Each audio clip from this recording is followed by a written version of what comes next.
Working airport security in a place like Atlanta Hartsfield Jackson is already a wild ride without adding bizarre personal encounters.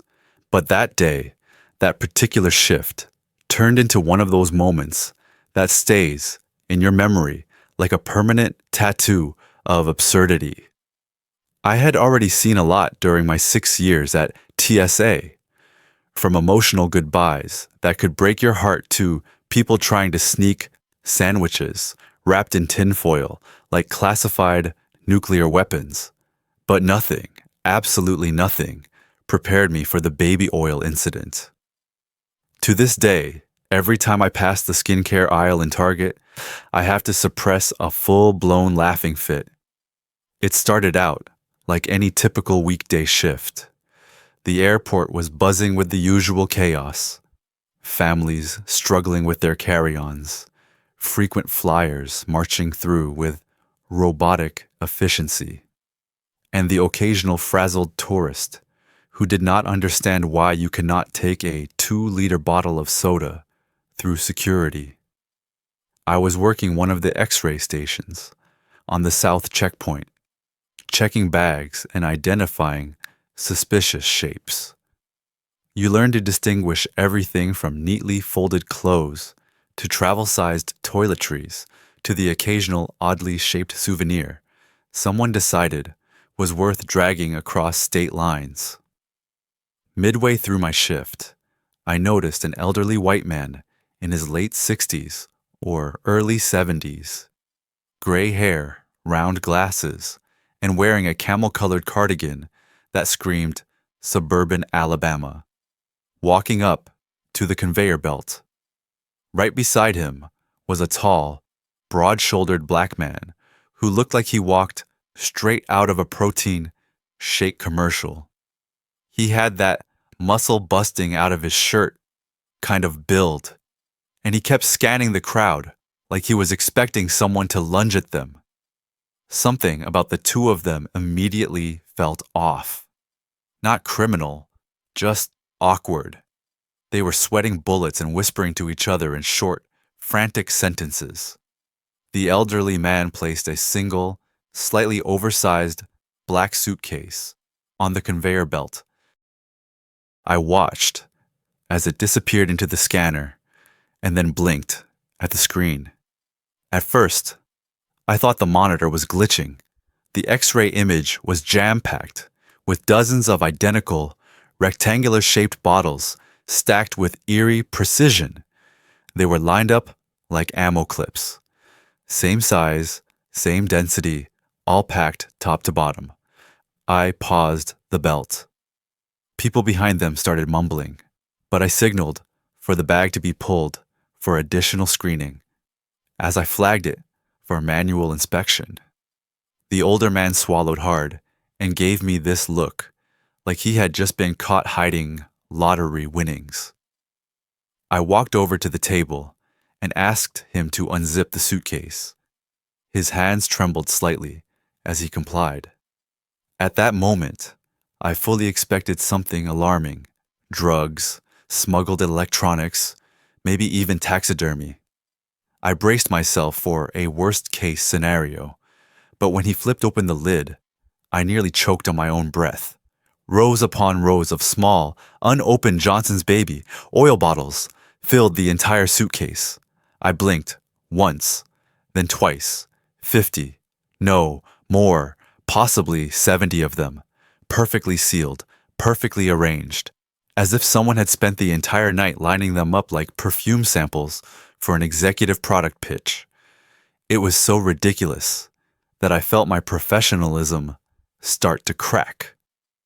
A wild snort escaped my nose.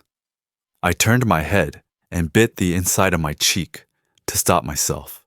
But it was too late. The laughter came, uninvited and ruthless, the kind of laughter you get when the pressure of holding it in makes it 10 times worse. I clamped my lips shut, tears forming in my eyes as I wheezed through my nose. I tried to act like it was a cough. I asked the man, barely keeping my voice level, why in the world he needed that much baby oil. Without missing a beat, he said it was for sampling, testing, and resale in his home country because this particular brand was of extremely high quality. I could see he was serious. He even looked a little proud. That was when the muscular guy stepped forward and added that they were starting a body care distribution business overseas. That made me pause. A suitcase full of the same product? That triggered a red flag. See? TSA is strict on transporting quantities of the same item, especially when it looks like you're setting up shop in another country without customs clearance. I informed them that, per policy, they could only keep 2 bottles in their carry-on. The rest had to be checked in as cargo or disposed of. The disappointment on their faces was cartoonish, and yet the chaos was only beginning.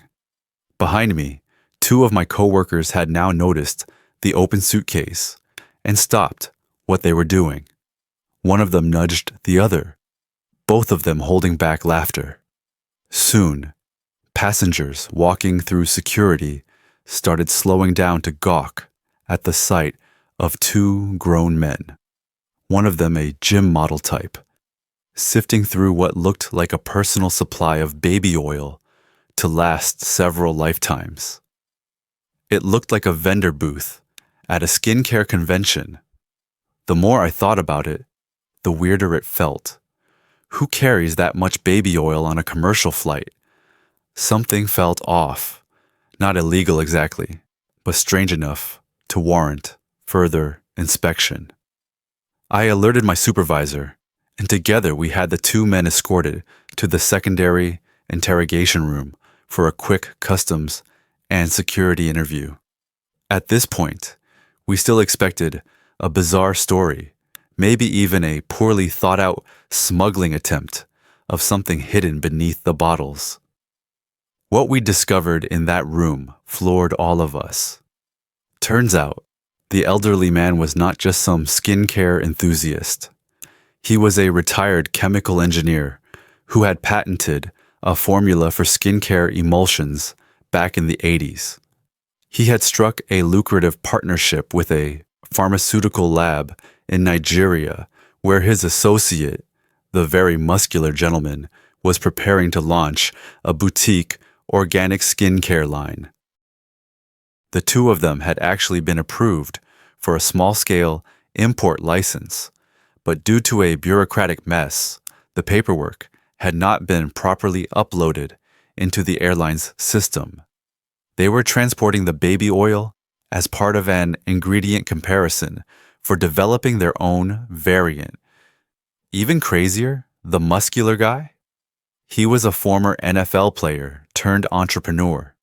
He had been featured in Forbes Africa for his investments in wellness and lifestyle brands. Both men had completely clean records and had done everything legally, except forgetting to document the product transport with the airline in advance. We sat there in stunned silence as their attorney, who arrived within the hour, provided the documentation. Suddenly it all made sense. The nervousness, the secrecy, the obsessive stacking of the jars. It was all real. And we had turned a potential TED Talk success story into an airport comedy. That evening, we let them repack their jars under the supervision of customs and arranged a freight shipment for the rest of their supply. Before they left, the NFL guy fist bumped one of my coworkers and said he'd make sure we got a discount if the product ever went public. I never looked at baby oil the same way again. And every now and then, when airport life gets a little too predictable, I remind myself of that surreal day in Atlanta when we stopped 2 grown men at security. Not for weapons, not for drugs, not for fraud, but for an entire suitcase of moisturizing legend. Update 1.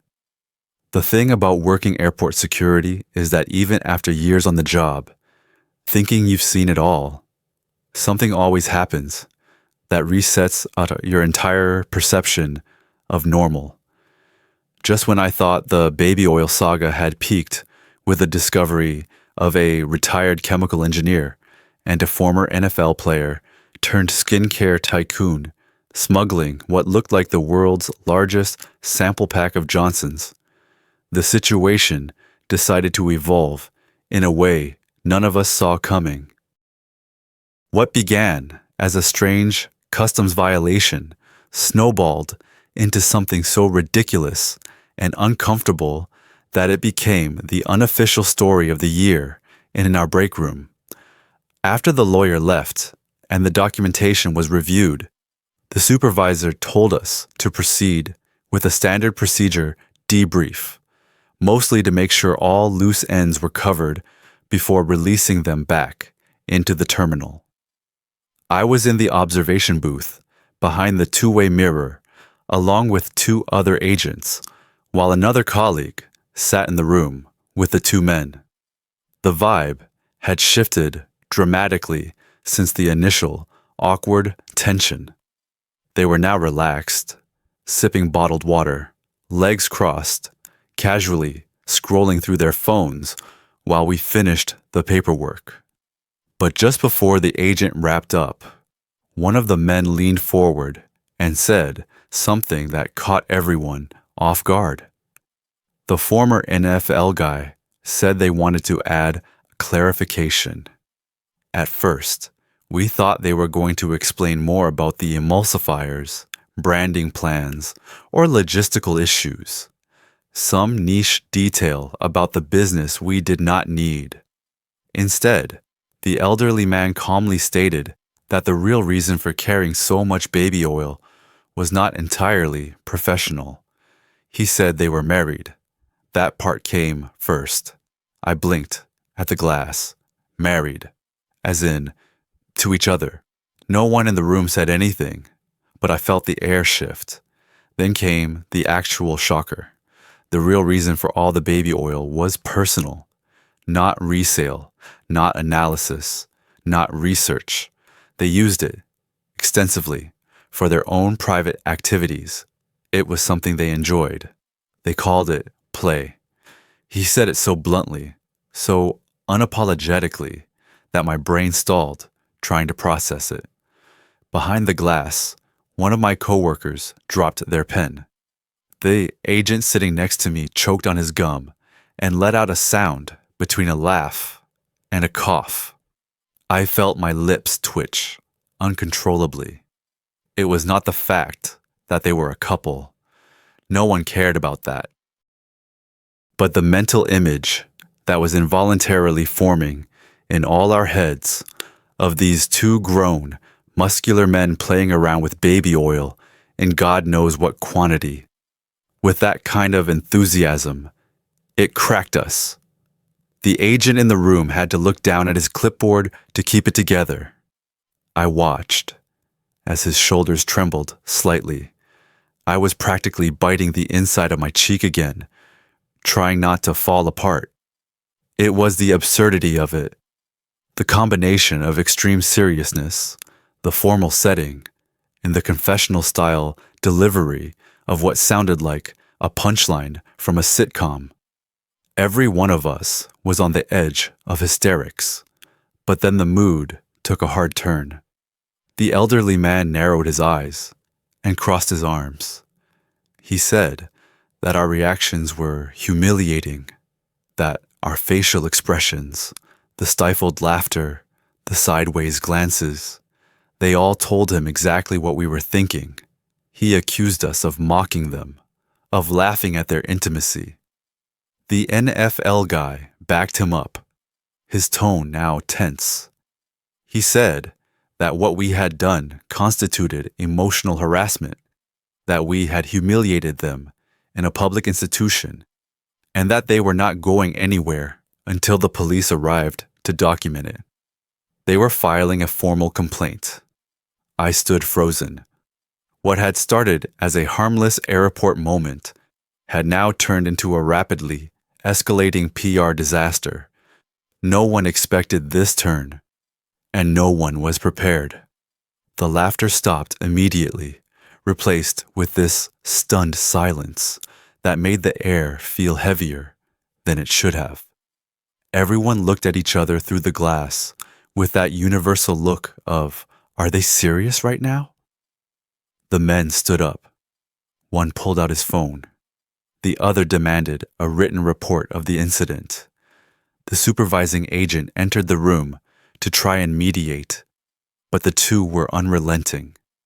They insisted that they had been ridiculed for being honest, and that the TSA staff had crossed a line. They claimed they had every right to travel with their personal supplies and did not appreciate being laughed at for their lifestyle. I understood where they were coming from in theory, but the sheer surrealism of the entire situation made it nearly impossible to maintain the kind of neutral professionalism we were taught to uphold. And yet, behind the scenes, it was too late. The emotional dam had cracked. My coworkers were leaning against the wall in the corridor, red-faced, wheezing silently, shoulders shaking from suppressed laughter. One agent muttered that he would never look at massage oil the same way again. Another said this was better than anything on Netflix. It became so contagious that even our supervisor had to step into the hallway to keep from letting the men hear the chuckles.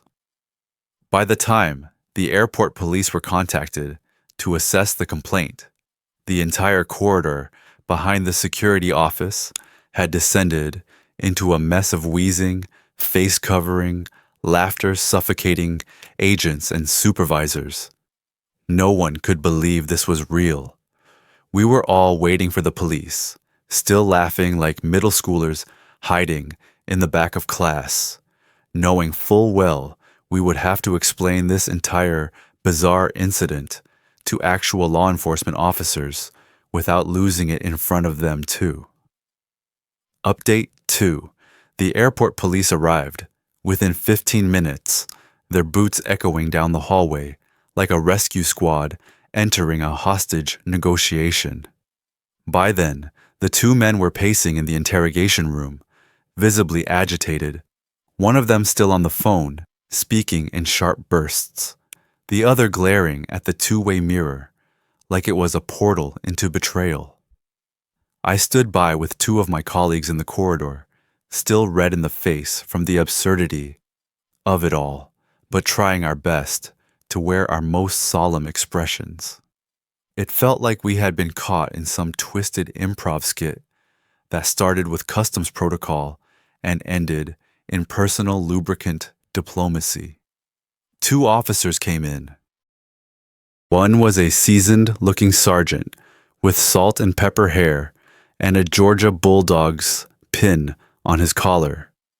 The other was a younger guy who looked fresh out of training, his eyes darting around like he was still adjusting to the surrealism of working in one of the busiest airports in the world.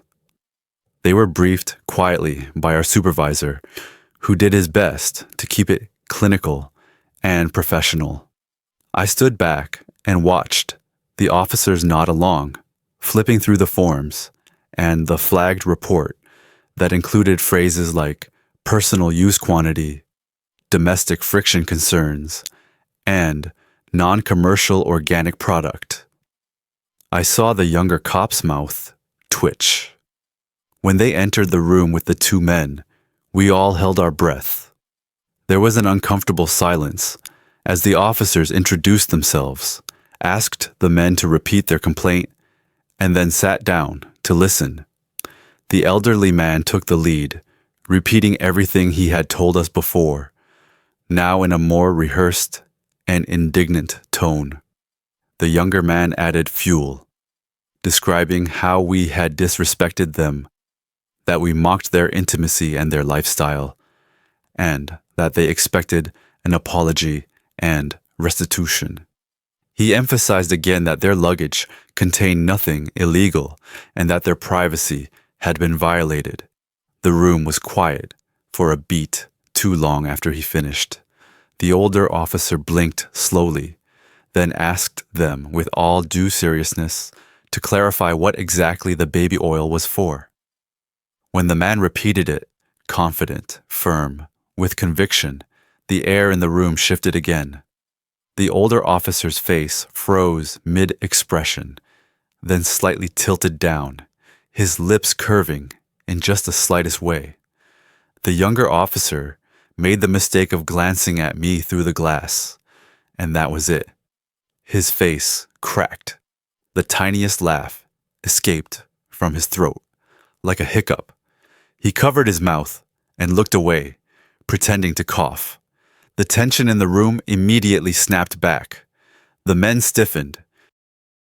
The NFL guy stood abruptly, pointing to the officers, demanding they log that too as part of the complaint. He said this only confirmed that we were colluding in our disrespect. He said this was a violation of their dignity. He even mentioned civil suits and internal investigations. I watched the older cop raise both hands, trying to de-escalate. But there was no denying that whatever professionalism had been left in the room had just been shredded by the sheer ridiculousness of the situation. It was like trying to respectfully interview two people who claimed a spiritual relationship with olive oil. No one was laughing at them as people. It was the setting, the delivery, the surreal unfolding of the entire narrative. It was too much. Our supervisor saw the writing on the wall. He stepped in and took control of the situation, pulling the officers aside and murmuring something I could not fully hear. There was a pause, some slow nodding, and then the decision was made. The atmosphere flipped into recovery mode. The laughter stopped. The amusement was buried. We had to patch this up, smooth the wrinkles, and close the book on the baby oil saga before it spiraled into something worse than awkwardness. The men were informed that we would not be pursuing any action against them. We apologized for any perceived disrespect and explained that due to the confusing nature of the product quantity, we had flagged the bag purely from a customs standpoint. As a gesture of resolution, we agreed to return every single jar. No fines, no seizures, no restrictions. They would take their bag, baby oil and all, and continue their journey. I watched as they exchanged a glance, then relaxed visibly. The elderly man nodded, satisfied. The muscular one packed everything back into the suitcase like a victorious businessman closing his briefcase after a successful pitch.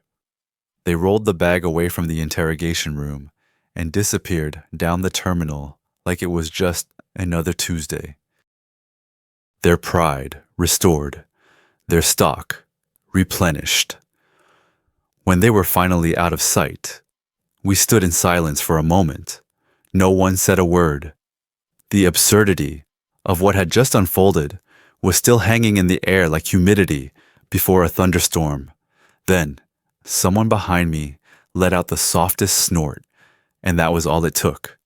The whole team cracked again. Not mocking, not mean-spirited, just an uncontrollable release of the tension we had carried through that entire bizarre encounter. We had just let two men walk out of an international airport with an entire suitcase full of baby oil because the alternative was facing a public scandal for laughing too hard at the wrong moment. As ridiculous as it sounds, it was the only decision that made sense. And as I sat back at my post and watched the conveyor belt swallow the next suitcase, I realized that nothing in life is off limits when it comes to absurdity. People surprise you. Situations twist on a dime. And sometimes, the only thing standing between you and a lawsuit is your ability to keep a straight face in the most ridiculous moment of your life. Update 3. After that day, everything changed. The baby oil incident, as it became unofficially known in our checkpoint, marked a bizarre turning point in how we approached our jobs, not just in terms of procedure, but in how we managed our reactions, our professionalism, and most importantly, our restraint. The absurdity of that situation had pushed every one of us to the edge of composure, and the consequences had been too close for comfort. We knew we had narrowly avoided a formal complaint, and that it could have gone very differently. It taught us something we did not even realize we needed to learn. It was not about shame or guilt. Not exactly. It was about realizing that the airport was a place where thousands of different kinds of lives collided for mere seconds at a time, and no matter how ridiculous, surreal, or even hilarious those interactions felt to us, they were someone else's reality. It did not mean we could not laugh later, but it meant learning to respect the moment while we were still inside it. No one ever brought up that incident in official meetings, but the effect was obvious. Our department became sharper, more focused. Everyone walked a little taller, spoke a little softer, kept their smiles internal. The next time someone walked through with a suitcase full of antique spoons or tried to smuggle a dozen hairdryers as gifts, we stayed locked in, polite, neutral, unshakable. It was not just professionalism. It was a new kind of discipline, learned not from a rule book, but from a strange encounter that had gone too far into comedy and almost tipped into chaos. Even the newer agents picked up on it. We trained them differently. We told them stories, but only the safe ones, the ones that would not trigger a breakdown of decorum at the wrong time. The baby oil story became a legend, told only after hours, after drinks, when you could afford to laugh again. But during the shift, no chuckling, no eye rolls, no raised brows. You learn to breathe deep and keep it together, and oddly enough, nothing like it ever happened again. Sure, strange luggage still appeared from time to time. Cans of tuna packed, like bricks, porcelain dolls with hidden compartments. One woman even tried to bring through an entire frozen ham in a plastic bag. But nothing matched the sheer layered absurdity of the baby oil saga. It remained unmatched, one of a kind. It was as if the universe had chosen that one moment to test our limits, and once we failed, then recovered, it decided we had been prepared enough. We joked among ourselves that it had been some kind of TSA hazing ritual from the travel gods, a rite of passage. And maybe it was. I stayed in the job, eventually moved up into training and oversight, and every once in a while, when I passed by the south checkpoint, I would glance at that stretch of conveyor belt and remember the day we all lost it. The day an elderly chemical engineer and his hulking NFL husband packed enough baby oil to start a national skincare brand, walked into our terminal, and somehow rewired our entire department's sense of what it meant to be prepared. We never laughed like that again, not during work, because life, as we learned, has ways of throwing you the most unexpected tests. And if you are not ready to hold yourself steady, you can laugh your way straight into a formal investigation. That was the last time we gave in to absurdity without armor. That day became the quiet checkpoint where our team crossed into maturity. And no matter how funny the story still is, what it gave us was something more permanent. Awareness, respect, and the ability to keep a straight face, even when faced with a suitcase packed with enough baby oil to moisturize a nation.